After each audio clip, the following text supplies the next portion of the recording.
Hello my friends, it's Gabriel with the Last Huntsman channel here. Right now, you're in my humble abode.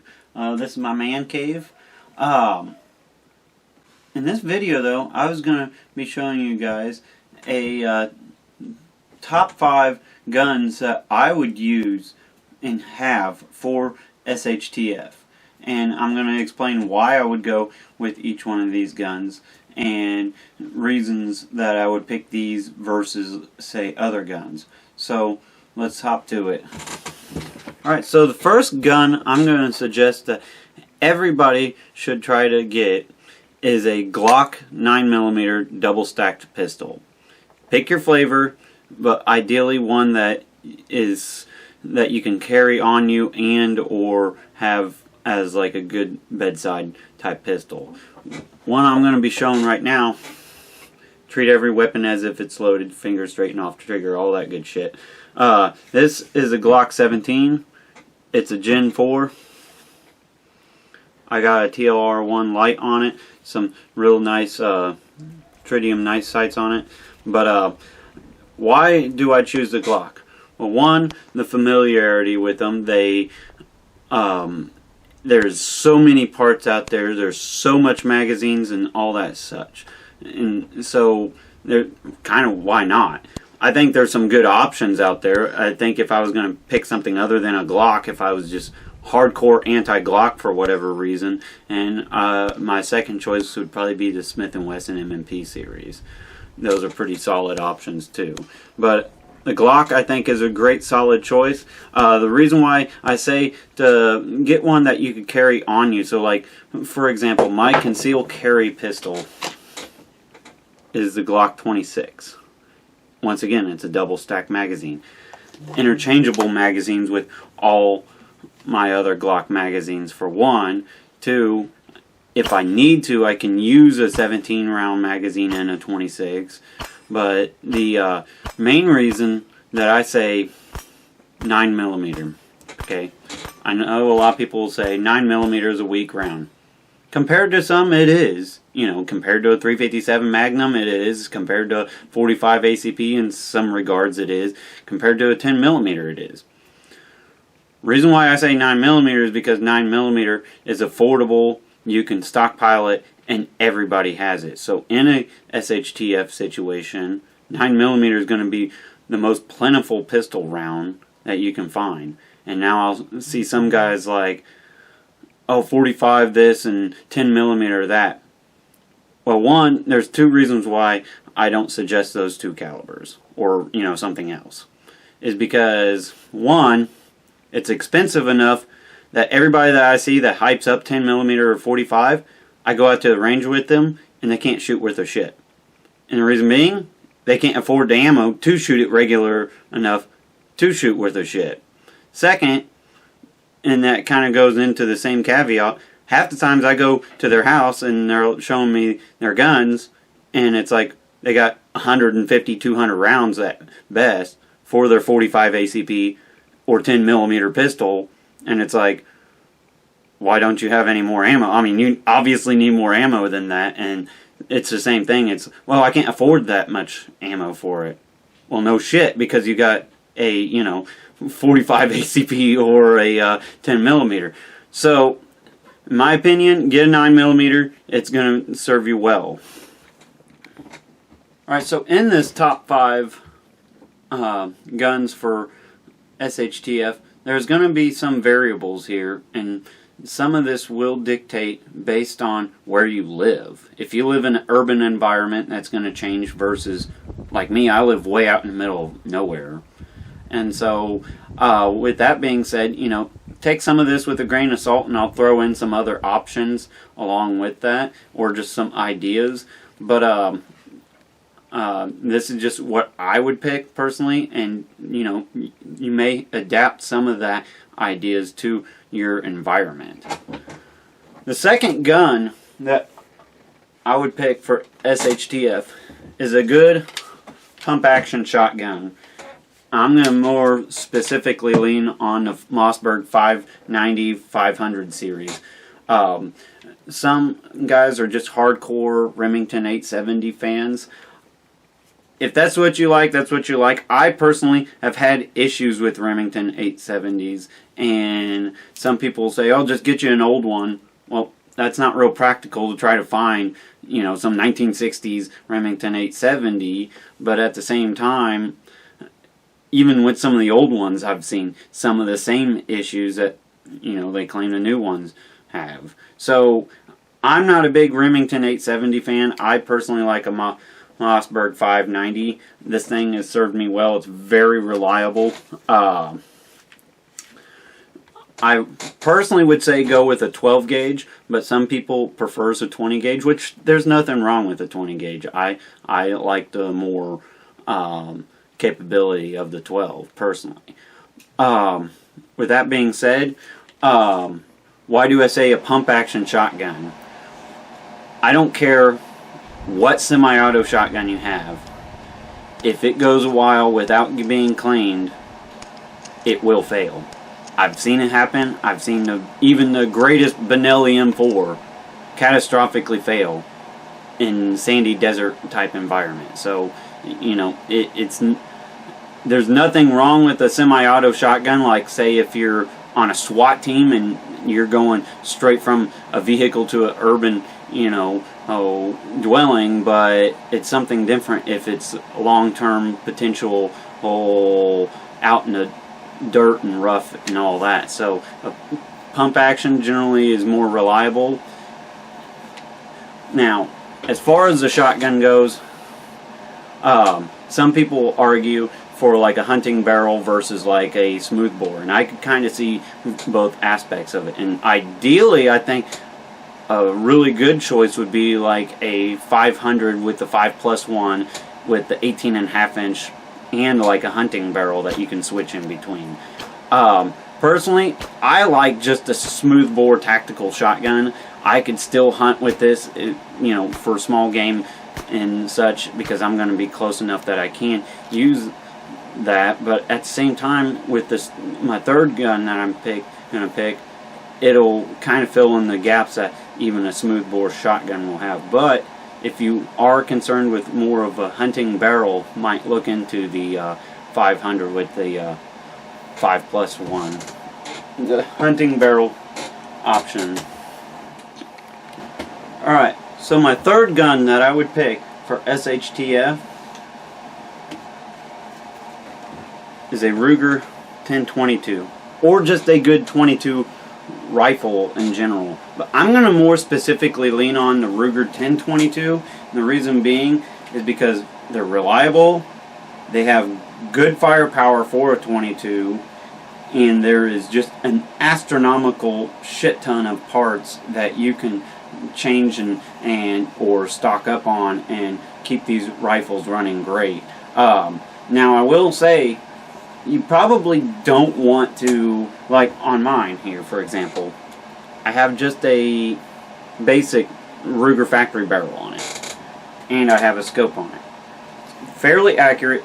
It's not the most accurate rifle in the world, but it's accurate enough, and I can still, you know, bag game with and such. And that's where I was going to break off with the caveat of, with the shotgun, if you have a smoothbore barrel, your 22 rifle can a lot of times fill in the niches. But as I was going to say, some people get stupid with these rifles, and I've seen some of these 1022s that are literally heavier than a 300 Win Mag, you know, tactical bolt action, and it's because they just put too much shit on there.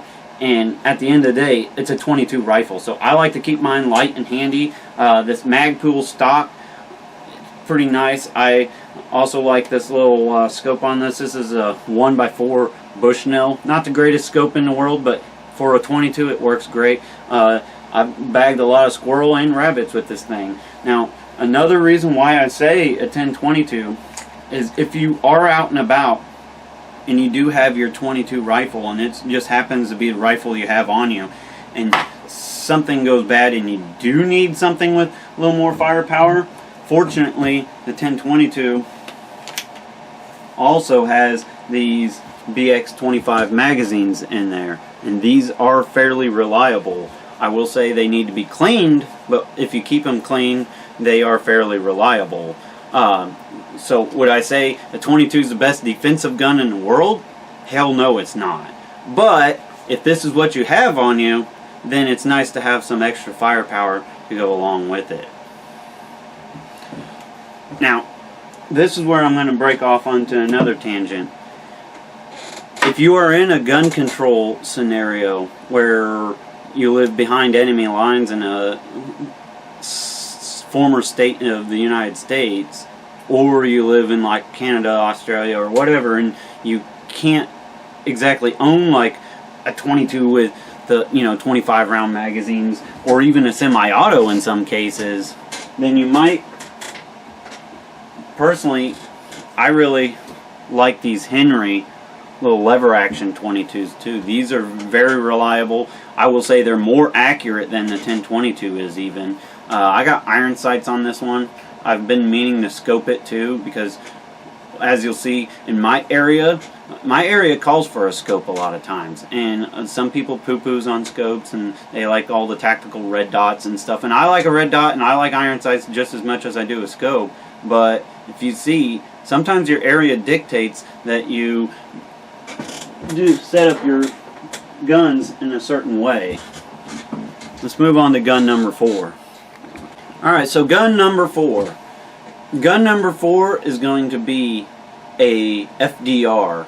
Now, what do I mean by FDR? Well, I'm sure as hell not talking about the socialist, traitor, or anti-American former president of the United States, okay? I'm talking about a freedom defense rifle. Freedom defense rifle is going to be like your AR-15. And when I say freedom defense rifle, I'm going to specifically mean one in 5.56 or 223 chambering. Now, why do I say that and not say like a 7.62 by 39 or a 7.62 by 51 308? Well, let's get off onto the 7.62 by 39 for one moment.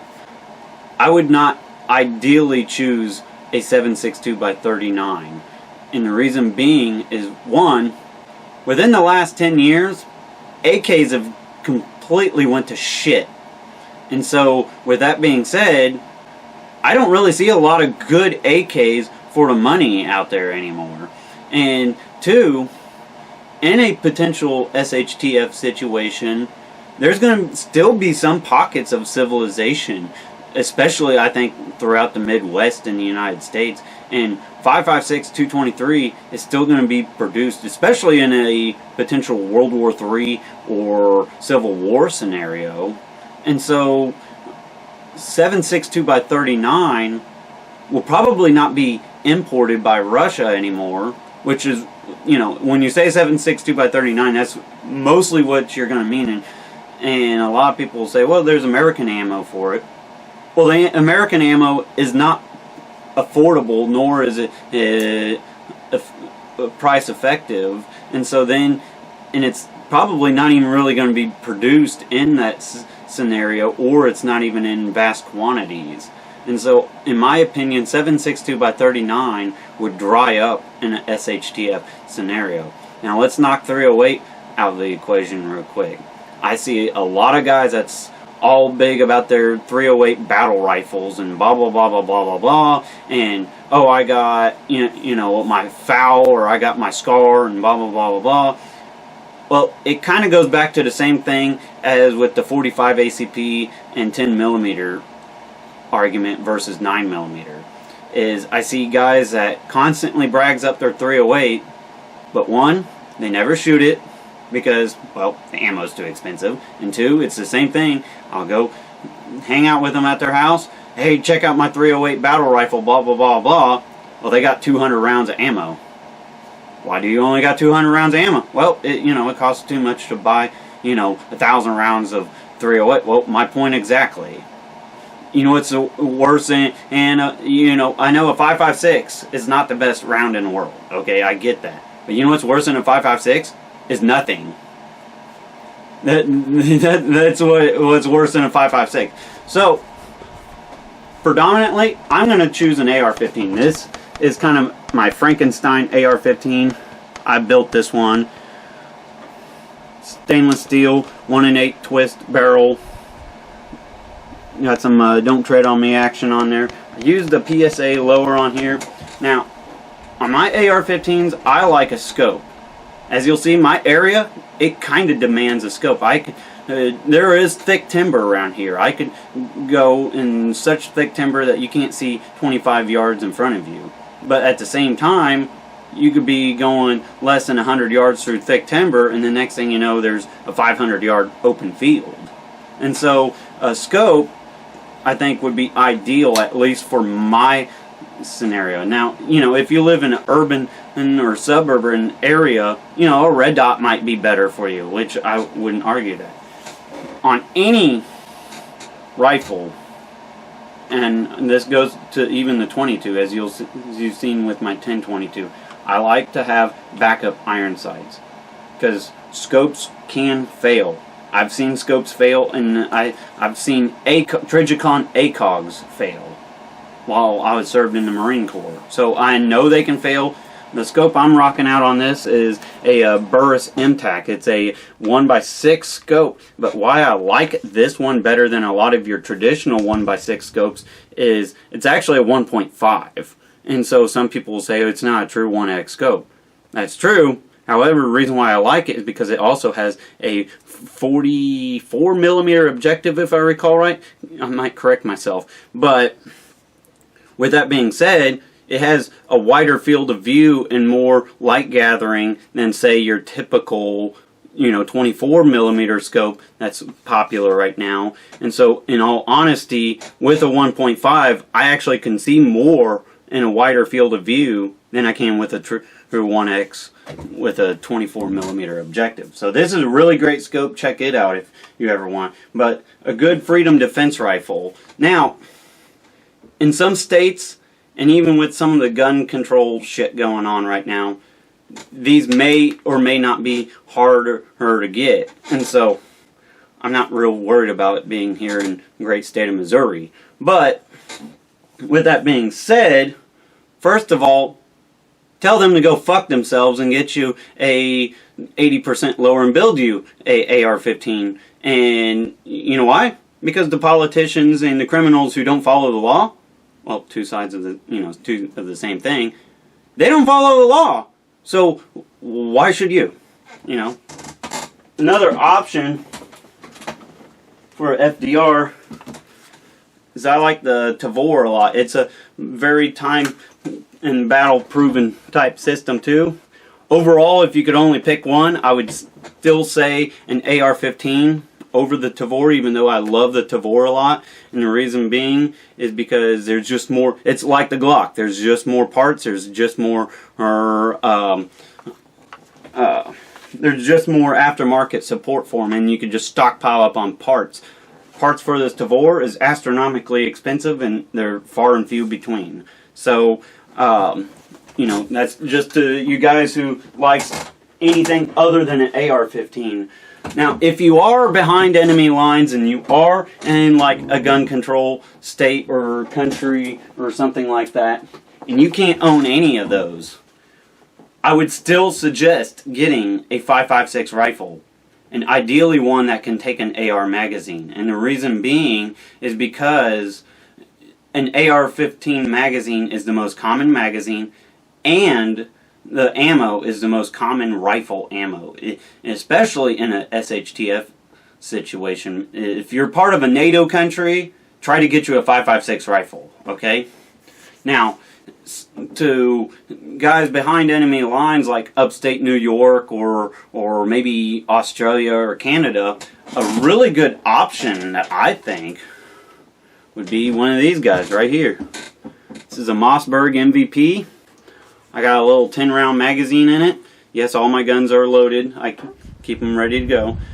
The scope I rock out on here is a Leupold 3x9 with the fire dot in there. It's a mill type reticle. It's pretty nice reticle. This rifle with this scope is a very accurate rifle. I was just shooting in quarter-inch groups at 100 yards with this thing, and so this rifle is very capable. And it's only like a $450 rifle, so it's not even expensive, but it's bolt action. So these are going to be legal in more places. And so if you are behind enemy lines, I would highly consider a Mossberg MVP or even like a Ruger American Ranch or something like that for your freedom defense rifle. Alright, so the fifth gun is going to be what I would say a good 308 deer rifle. Well, didn't you earlier say not to have a 308 battle rifle? I did. A 308 battle rifle uses a considerable more amount of ammo than, say, a bolt-action deer rifle. Now, why do I say a good deer rifle? Well, one, you can reach out a little farther than, say, your freedom defense rifle, but also there's game out there that is a little larger than what a 5.56 round is good for. Not saying that you can't do it. I mean, there's guys around here that'll hunt with a 223 all the time against, a deer, but it's not ideal. It certainly isn't ideal. A 308 is a much cleaner kill type round for deer hunting. But when I say a deer rifle, I'm going to link in some video of my particular rifle. I do not have it with me right now. And that's something else to maybe consider is don't keep all your guns in the same place. I'd never keep all my guns at just my house. I have some at some family member's house and some other family member's house because you never know if your house might get compromised and then you're without nothing. So, that's just food for thought too. So the rifle that I have is a Savage FCP SR in 308. And I will say what you ideally want is something that is blurred between tactical and hunting. You don't want a complete pure tactical bolt action because a lot of times they're just way overbuilt and they're just freaking heavy. But then at the same time, you don't want some Savage Axis with a pencil barrel because 2 shots later you're losing your shot group placement because it's just too thin of a barrel. And so finding something with, I would say, most preferably a medium or to medium bull barrel type contour would be perfect. My Savage FCP SR has kind of on the heavy side, and so if I was going to change anything, I'd like it to just have a hint of a bit lighter barrel, but it's not too bad as is. 308, reason why I say 308 instead of like 30-06 or 300 Win Mag or even 6.5 Creedmoor, I could go to any store in the country and buy 308. I could go to Walmart and buy 308. I could go to, wherever. 308 is very plentiful. And it's still a NATO round. And so it's still going to be a very common round. And so I suggest 308. And, some people say, well, it's kind of lacking on some of your longer range stuff. It is. I mean, we'll be honest, it's a 700 and less round ideally. Most people are not going to be doing that. So I don't really think it's a necessity. Now, another option besides, like, say, my Savage, and there's a lot of good options out there. I mean, Remington 700, blah, blah, blah, blah, blah. Pick your flavor.